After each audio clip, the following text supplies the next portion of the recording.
Nale mhlawumbe nje the question is uzizwa kanjani ukuba ingxenye yomcimbi omkhulu kangaka eThekwini? Hi sanibonani guys, namhlanje nginiphathele umlando kaNaledi Aphiwe. uNaledi Aphiwe azafike la khona ufike ngokusebenza kanzima and ufike ngokuzimisela. Ekuhambeni kwesikhathi mokuyingane vele mezithandela umculo inezinye ingane nabangani bakhe. Kwahamba kwaba khona isikhathi lapho uthe eseklasini bengenzi lutho, wafika usewakhe wathi kuye mabacule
vele bajwayele ukucula wabathatha ivideo.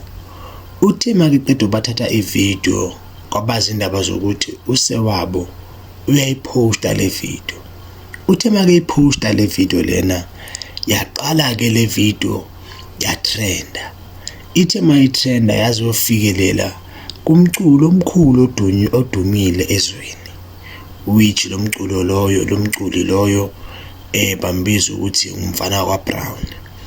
Umfana kwaBrown wayithanda ke lanto wayizwa kula video sebeyicula ezingane beseklasini.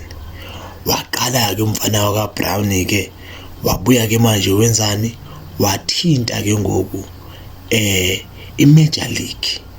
Uthe make thinta iMajor League kulapho ke manje kwaqala kwenzeka khona izimanga. Bangikhuluma ngezimanga, wathi kuMajor League umfana kwaBrown, ngabe ngayithola kanjani le ntombi ukuthi ngikwazi ukuxhumana nayo, ngoba lento endizwa kule video ngiyayithanda. Lapho ke iMajor League yenza inzame ngandlela zonke ukuthi mayithole uNaledi Aphiwe. Ithe mayisemthola uNaledi Aphiwe yaqale ke manje yatshela uNaledi ukuthi umfana kaBrown uyathanda ukuthi angasebenzisana nawe kwi-album yakhe, akufake engomeni eyodwa. Kule ngoma lena ufuna usampula le video yakho. uNaledi zange abe nayo inkinga ke, washeshe wavuma. Uthe make sheshe vuma kanjalo ke kwenziwa ama-agreement. Lama-agreement mawenziwa ke kulapho ke manje bambhadala imali engango $3,000. Kabe mbhadala kanjalo kulapho ke manje kwenziwa le ngoma ebizwa ukuthi ishooter. If uyalalela isisa mayicala iyatsho but ayitsho verbal or lyrically, but itsho ngendlela eyithoni ukuthi ubabulala nami. Yahamba ke leyo ngoma leyo yakhishwa ku-album. Ithe mayiphuma ku-album kaMfana kaBrown, uNaledi Aphiwe waqala waduma eSouth Africa, ebabaza umhlaba wonke, kwenziwa ama-interview, ebuzwa ngalo daba lolu. Seshilo nje Chris Brown. Washo ukuthini? Hayi wazaze zighost azasho lutho. Awuse, seshilo serious. Nokuthi uyezuza kwena. Awuse. Njengoba kuduma ukuthi nje wakulobola kuthiwa uChris Brown walobola uNaledi yathi kuveza izithombe zawo kuthiwa balotsholwa. Phela shithi ngomhla 14 kanjani njena bayithi. Mfethu lapho yazalwa mhla 15 ngathi ngamane ibirthday yakho. Ibirthday yakho icelebrate naye. Bazoshada ukuthi ngifisa kanjani into lenisha. Mayazi sele ngimcabanga. Ngaze ngamphupha ngafangashi kutheni. Serious man. Liwa. Toliwe wena. Ngilale ngimphupha sengimphupile. Ngimbona. Amete. Yo noma yini medem noma yini. Ngazobona mfethu. Surely naye mfethu unesifiso Ngihamba naye sengisiqedile isikole. Ngisiqedile isikole mhla 14. isingisi awusazi nje. Uzophila njani phesheya? Yebo lokhu uvuka ngo hello. Yabazi phesheya bakhuluma kanjani? Bayarola ngisho ukurola ngiyawuvuka. Ngihamba naye. Thank you so much for inviting me. You made my future, man. Thank you so much, man. I appreciate you, man. You really made me, man. Ngiyasuthini wena nje. Thank you for everything. I'm nothing without you. I will never forget. Yeah, I will never forget you. Shanje lawo magama.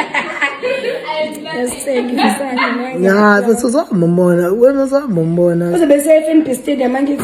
Futhi usuthola a few bookings nje ngabo October November ubeka imali ugibele. Masule nje as soon as you guys meet, I think yonke into izobe sekuyena.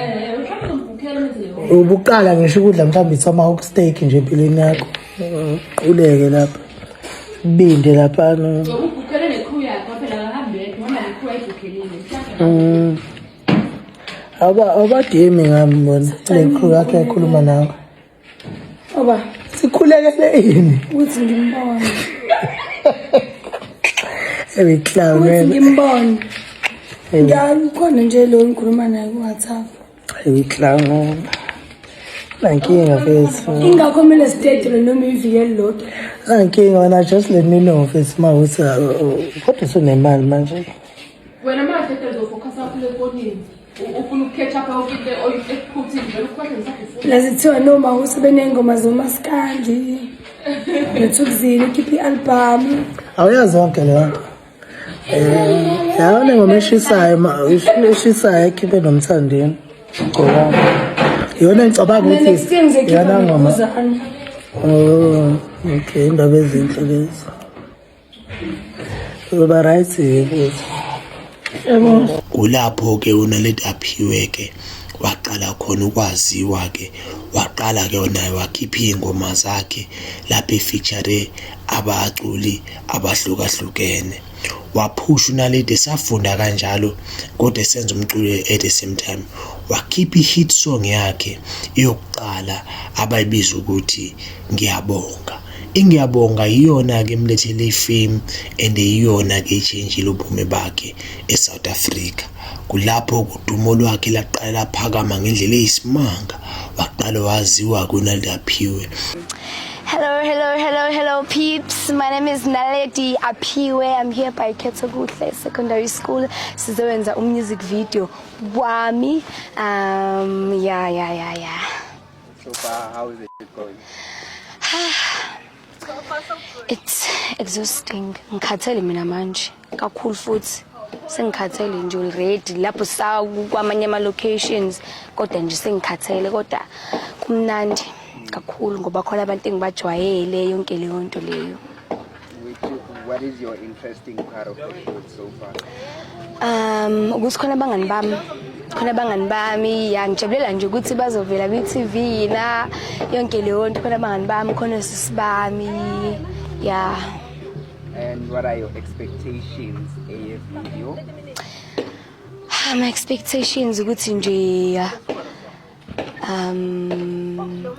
mangibone emgaqeni kube naleyo nto leyo so malanga tisibona kwi-TV my channel MTV yabo izinto kanjala kumbulo okuhle manje Yeah, overseas chats angithi. obvious so Chris Brown sacela uzama uline lapho ngifakele ivele lapho. Thank you. Uthi makeqeda isikole wavele wamuvela eJohannesburg eGauteng. Uthi make muvela khona wahlangana nomfana insizwa abayibiza ukuthi uMawelele badate ke bathandana njengezithandani bathi ka bethandana kanjalo ke kulapho ke bahlala phansi bahlela ukuthi hayi kwamele senze ingoma. Akhona ama rumors and festival clearance. Siyathandana? Okay, niyathandana niyano ama rumors. It's all about faith too. This is Yano from Yano Lyrics nani niyazi. Bese ama superstar lana. Sike Playhouse eDubani. Kade bezo support uSisi. Yabo indaba zama love tone niyaphila. Ngiyaphila butwa wena? Ngiyaphila nami. Faith uyaphila bafo? Ngiyaphila mfowami uGrand. Ngimnandi kakhulu. Ngifuna nichazele ukuthi kubaleka kangakanani ukusupportana as ama artist since benizo support uSisi la. Ukusupportana as ama-artist kuyakhulisana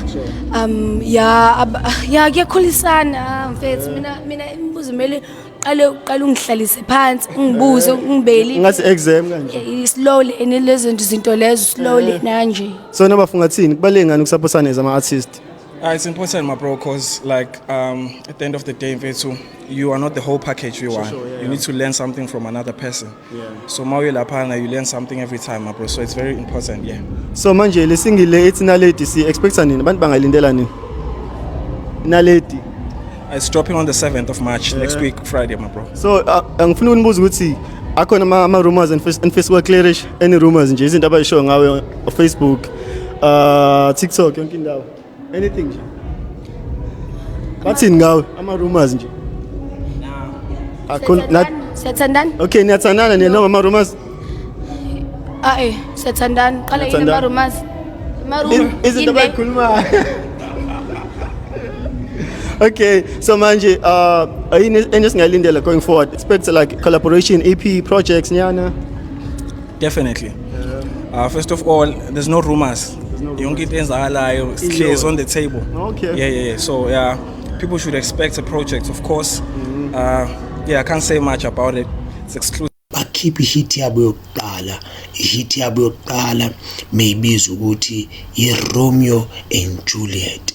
Ithe mayiphuma lo hit yabo yokuqala yona eyenza ama hit alandela after yona eyenza ukuthi oNaledi aziwe ngendlela isimanga noma welele baphusha bakhipha ingoma yesibili bathi ke bekhipha ingoma yesibili beyikhipha phansi kwealbum kaMawelele iTime yaphuma ingoma ebizwa ukuthi uNaledi hawo ingoma nayo yahamba viral yenziwa no music video kwaba kuhle kwabanjiyana kwahamba kuNaledi wathola amanye ama collaboration nabantu abaningi ndikhuluma njenge Major League yamfeature ndikhuluma njengosisi wamfeature ndikhuluma nokuthi no Master KG no Gonflower bamfeature ndikhuluma ukuthi uNaledi wabuye wafeature naye umuntu njengoBlake noLily Faith kulapho kuNaledi wakhipha khona ingoma ezimnandi ngendlela eyisimanga kulapho uNaledi wenza khona impact enkulu ngendlela eyisimanga wabuye waziwa ngumhlaba wabuye wathandwa umhlaba wabuye wathi simphi igama manje simbiza uCocomelon. She's been working very hard, ezimisele ngomsebenzi wakhe and umbona ukuthi uyawuthanda umsebenzi wakhe and kuningi afuna ukufezekisa ngomsebenzi wakhe. Asuyingane nje eyenza izinto nje kodwa ingane ezimisele ngendlela eyisimanga. Basebenzisana ke nama-brand amakhulu afana nowona lapho ke phusha khona ifoni nawo esebenzisana ngendlela eyisimanga. Akagcinanga ke lapho kwenza umlando, wabuye waqopha ke ama-album wabuye waqopha ama-awards amaningi. Ngendlela eyisimanga njengoba sikhuluma manje unama-awards angango-6 or 5. Amanye asuka kuBasadi Awards, amanye asuka kuMetro FM Awards.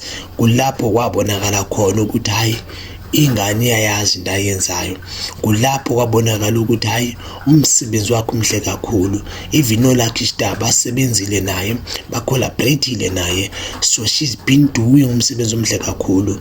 Nabantu abenza inwele nabo bavele bamthanda umsebenzi wakhe, benza sure ukuthi hayi siyasupporta and siyasebenzisana yona lady.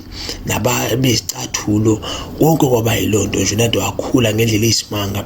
Wakwazi nokuzitholela indawo yokuhlala seseyingane, wakwazi no renovate ukwabe seseyingane.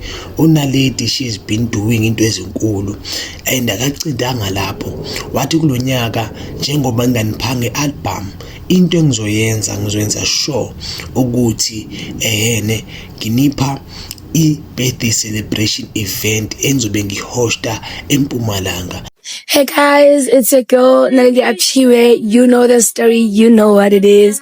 Guys, preparations for the event have started. Manje siyahamba eMpumalanga. Siyonika like ama flyers and everything so that nizobona information, like full information for the event. Nithenge namathikithi, abangakawathengi sicela ukuthi nithenge, ayatholakala CompuTickets.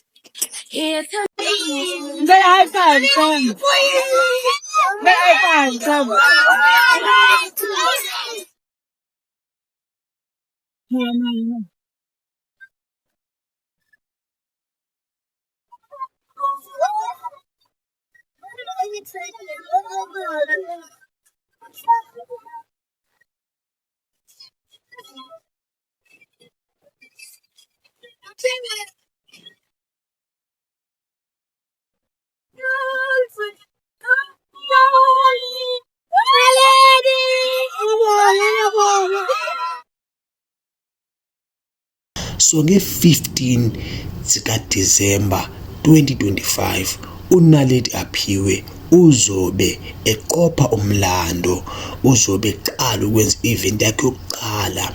I-event ezobe inkulu ngendlela eyisimanga, ebiza abaculi abahlukahlukene abapowerful ngendlela eyisimanga. So amathikithi asisekhona, ningawathola ngokwesikhathi sisesekhona. Nenze kahle ukuthi namsupporta nibonise uthando njalo ngoba i-event yakhe yokuqala. Masithembe ukuthi unyaka 2026 usiphathele into ezinhle ngendlela eyisimanga and usiphathele izinto ezinkulu ezifana nobo-album, ezifana nabo-EP.